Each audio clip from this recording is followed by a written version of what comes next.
Значи, кога пристапот е домаќински, резултатите се видливи.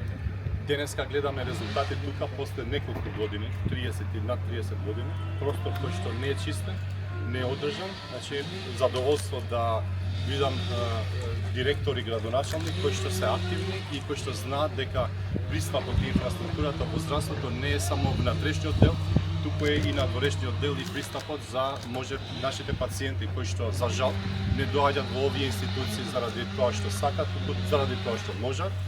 И прво што им треба паркинг место за да може нивната кола да може да ја паркираат на време за да не трошат време и енергија за тој дел. Затоа благодарност до градоначалникот кој што за кратко време прави чистење, организација, инфраструктура надвор од болницата, се со цел да може и да личи, но и да има пристап секој граѓанин на општина Кочани. Исто така задоволство е на ваков краток период со идеите што ги слушнав, се со цел да може да се подобри не само инфраструктурата внатре, туку и за граѓаните на Кочани. Ние како влада и како министерство знаете дека имаме 3 главни столба се со цел да се врати довербата на граѓаните во здравствените институции. Тоа е инфраструктура, технологии и капацитет, човечки капацитети.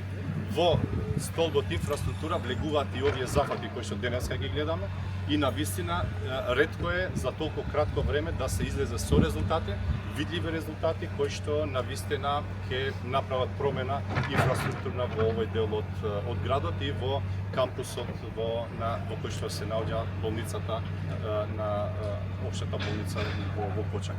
Благодарност уште еднаш, знаете дека и како што сме било отворени ќе продолжиме понатаму градоначалник, се со цел да може оваа инфраструктура да биде во склоп на барањата на граѓаните во Кочани.